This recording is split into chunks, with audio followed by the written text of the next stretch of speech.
think there's so much going on in the soundtrack, narratively. You know, it's fast-paced, images are being thrown at you, emotions are being thrown at you, and I think if it was 90 minutes long, you just get a headache and leave the theater. But in these smaller doses, you can kind of keep that pressure on, and then it's over, and then another film a little later. I think if anyone watches them back to back, they're just going to crawl under a sofa and cry. I don't think it's going to be very good altogether. And to that end, too, I wanted to make sure that every chapter would stand alone. So you didn't really need to see Everything Will Be Okay to appreciate and kind of understand what's going on in the next one. And the third one is it's gonna be a little lighter. You know, I think the second chapter of anything, you go deeper and weirder and darker, and then the third one, you kind of have to come back to the surface, and it's gonna stay in one place. And there's something else I can talk about, but I'm gonna not say it. Or do you guys want to? I don't know if you guys want to go home. I don't know if it's okay. Okay. All right. Well, really quick, there was this short story I read when I was in college. You guys, you can sit down. I don't want to make you keep standing. And in hindsight, I think it kind of informed not just Everything Will Be Okay, but all three films. It was this World War II story, Holocaust story, about this group of villagers who were being rounded up by the Nazis, and they were being marched across this bridge, and across this bridge they were going to be shot. And this short story was told in the first person by this person he'd lived in this village his entire life. This day was just like any other day, except all of a sudden it wasn't. And as he's being marched, he sees details in the faces of his friends that he's never noticed before. He sees details in the river water under the bridge that he's never seen, and the air smells different. And it's like he's been shaken awake, you know, and he's seeing everything around him for the very first time with these new lenses, and it's very surreal. And I think that unconsciously had an impact on these stories, because I think, you know, I understand how morbid these two films may seem. You know, I think if there were books, I know they would be shelved on death and dying section in the bookstore.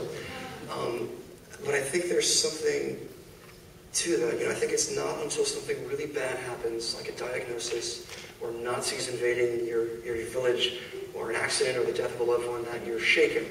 You know, and you're suddenly awake and you realize how much you've taken for granted and how much, you know, you missed. And I think, you know, that is eventually Bill's story, and chapter 3 is going to bring that sort of together. And, you know, I'm not, you know, like, I haven't been in any car accidents, you know, I'm not like a death-obsessed guy, but I think, you know, it's the ultimate motivation. You know, it's a very taboo subject in the United States, but it's why we do anything. You know, it's that time limit, and it's what gets us out of bed every morning. And it's just strange that most people don't really, you know, think about these things. But I'm sorry, let's go here. I just wanted to ask you about any autobiographical element in your films, particularly the first two chapters. No. You know, I think you have to relate on an emotional level what's going on with the characters, but I would never make you guys sit through something autobiographical. But like I was talking about earlier, I think any writer will put things from their life and weave it into the story, like the dream that Bill has with the seal in the soccer ball was a dream I had verbatim. And I just needed it. Or, you know, there's conversations I'll have, there's things I'll notice. I think one of the most valuable things a writer can do is keep a journal. And when you're out of ideas, you can go back and steal things from yourself. And that dream was one of those things that was in my journal. I just saw it, you know, years later. I'm like, that was kind of interesting. I can put that here and that sort of thing. But autobiography, no, that would be horrible.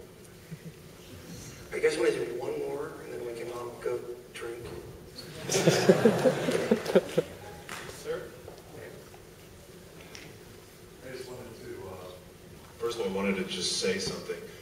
Dovetailing your Monty Python story, I actually begged my way into the Toronto Maple Leaf Garden once, so it does work.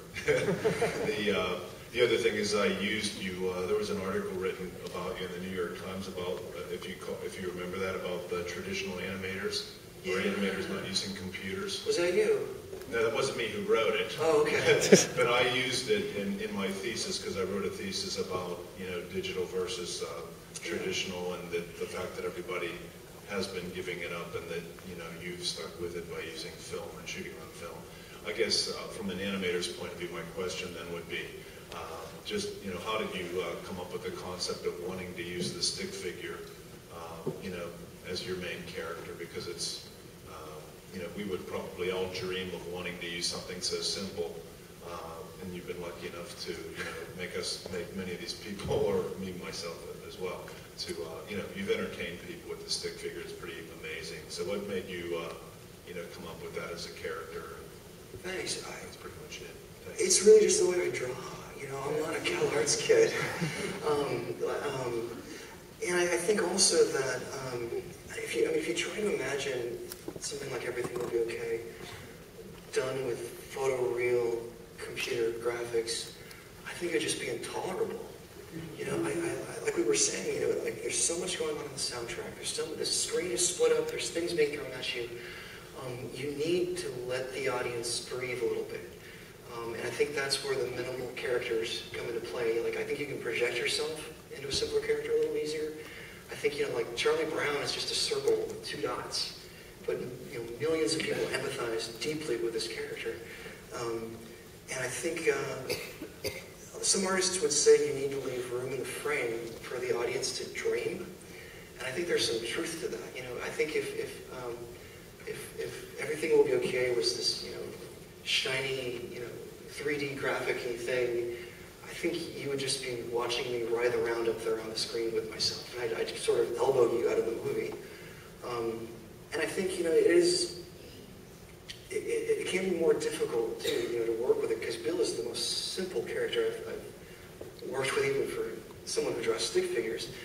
And there's very subtle things that I can see in there. If his eye is just a millimeter this way or that, his expression changes dramatically.